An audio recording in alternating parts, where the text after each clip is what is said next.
गुरुजी, आज के इस अंक में हम बात करने जा रहे हैं नींद को लेकर। कहते हैं व्यक्ति को नींद लेना भी उतना ही ज़रूरी है, सोना भी उतना ही ज़रूरी है जितना सांस लेना ज़रूरी है।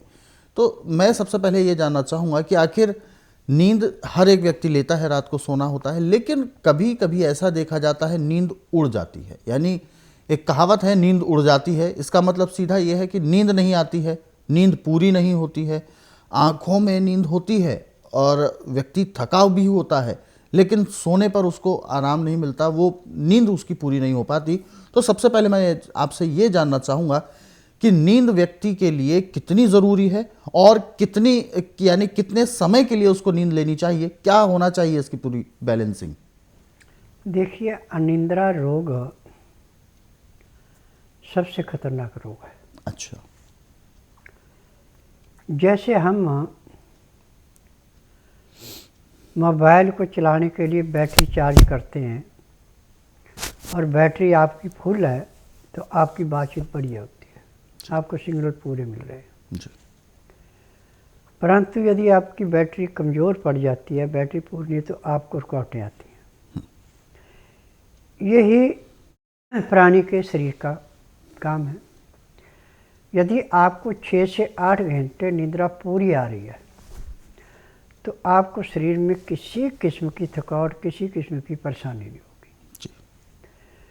परंतु जब आपको निद्रा नहीं आ रही है तो शरीर टूटेगा, थकावट होगी, गुस्सा आएगा, बेचैनी रहेगी। ये बहुत ही हानिकारक रोग है। निद्रा ना आने का कारण एक नहीं, इसके 8-10 कारण हैं। यदि किसी ने कोई बात ऐसी कह दी जो दिमाग में लग गई जाके कि वो घर कर गई, बार बार उसकी याद आती, निद्रा नहीं आएगी। यदि आपने कोई ऐसा नुकसान कर लिया कि जो आपसे बर्दाश्त नहीं होता, वो याद आ रहा, निद्रा नहीं आएगी। किसी आदमी ने आपको ऐसी बात कह दी जो आपको बहुत बुरी लगी, वो याद आ गई, निद्रा नहीं आएगी। कारण कोई भी हो, निद्रा न आने के लिए ऐसे तो मौसम के अनुसार भी हमारे पास सैकड़ों उपचार हैं, परंतु अभी टीवी के माध्यम से जो मैं आपको बताने जा रहा हूँ वो है सफ़ेद प्याज, गाय का घी,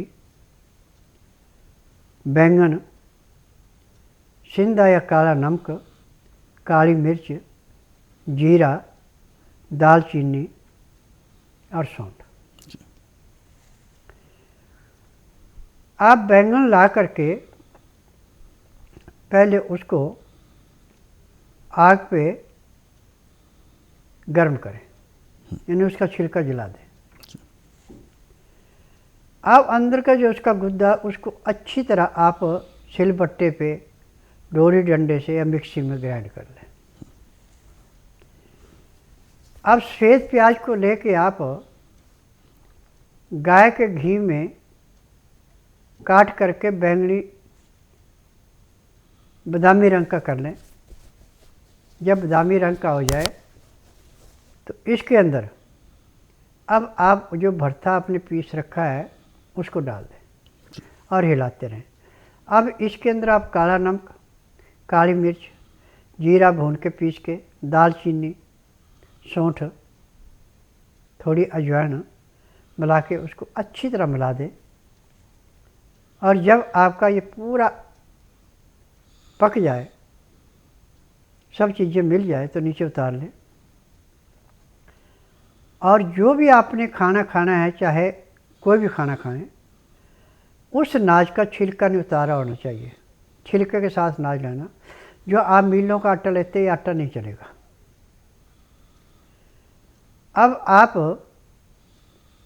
चाहे मक्की की रोटी खाएं, चाहे चने की खाएं, चाहे मिक्स रोटी खाएं, इस भरते खाएंगे और 2 गिलास गर्म पानी, लहसुन, प्याज, अदरक का रस मिला के पिएंगे। उसका तरीका है कि 2-4 गिराय खाना खाया, फिर 2 घुट पानी पिया, फिर 2-4 गिराय खाना खाया, 2 घुट पानी पिया। पानी पीने में, खाना खाने में यदि आप 1 घंटा लगा देते हैं तो आपका खाना भी ऐसे पचता है जैसे रेते की ढेरी पे पानी डाल के रेता पानी को चूस लेता है। अब जो आपके दिमाग में किसी किस्म की टेंशन थी उसके ऊपर ये भरथा ऐसे काम करेगा जैसे किसी दीवार में दरार है, सीमेंट बजरपुर मिला करके उसमें घोल मार के ऊपर से प्लास्टर कर दिया, उस दरार का नामो निशान नहीं रहा। ऐसे दिमाग के जो भी पर्दे थे वो सारे के सारे दब जाएंगे और आपको भयंकर कुंभकर्ण जैसी नींद आएगी। जहाँ पे आप 2 या 4 घंटे नींद सोने के लिए तड़पते थे, वहाँ 10 और 12 घंटे नींद आना शुरू हो जाएगी। और आपको भरपूर नींद आती है तो आपके शरीर में कोई रोग नहीं है, परंतु जब नींद कम आती है तो रोगों की भी भरमार लगती है। और खाना हमेशा ताज़ा गर्म खाना खाएं। दिन में खाना आप 10 बजे तक खा लें, रात्रि का खाना दिन अस्त होने से 2 घंटे पहले खा लें। और खाना खाते समय 2 गिलास गर्म पानी, लहसुन प्याज अदरक का रस मिला के पीना जरूरी है। खाना खाने के बाद दातन कूड़ा करके 5 मिनट के लिए वज्रासन बैठना। सुबह का टाइम है तो 10 मिनट घूम करके 20 मिनट के लिए शवासन लेटना। 5 मिनट के लिए बाईं साइड कर्व लेनी, 3 मिनट के लिए दाईं साइड कर्व लेनी। उठ के आप काम करें, आपको कोई थकावट नहीं होगी, कोई तकलीफ नहीं होगी और काम में भी मन लगेगा। परंतु रात को खाना खाने के बाद जब आप वज्रासन से उठेंगे तो आपको आधा घंटा सैर करनी पड़ेगी। ये कंपलसरी है, चाहे आप पार्क में घूमें, चाहे रोड पे घूमें, चाहे अपने मकान की बालकनी में घूमें, चाहे कमरे में घूमते रहें।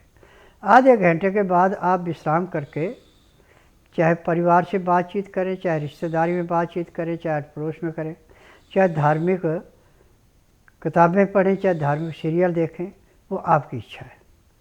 ठीक रात 9 से 10 के अंदर सो जाएं। सुबह 4 बजे आपके पेट से ऐसे अलार्म लगेगा जैसे घड़ी में लगता है। यदि आलस किया तो कपड़े भी खराब जी, इतना प्रेशर बनता है उसका।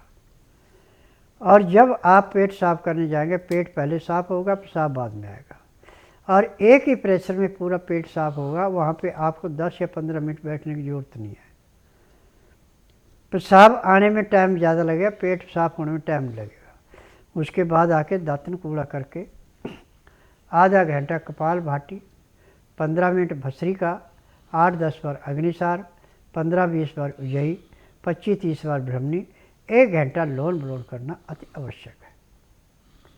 अब आपका इतना कार्य कर लिया तो आप समझो कि आपने 20 किलोमीटर की सैर कर ली। अब आपके पास टाइम है तो 2-2, 4-4 मिनट मंडूकासन, पवन मुक्तासन, गौमुखासन, शवासन, सर्वांगासन, हलासन, शीर्षासन, बटरफ्लाई, इतनी क्रिया कर लेते हैं तो जब तक आपके शरीर के अंदर सांस है तब तक आपको किसी डॉक्टर हकीम के पास जाने की जरूरत नहीं पड़ेगी, ना ही आपको कोई रोग होगा।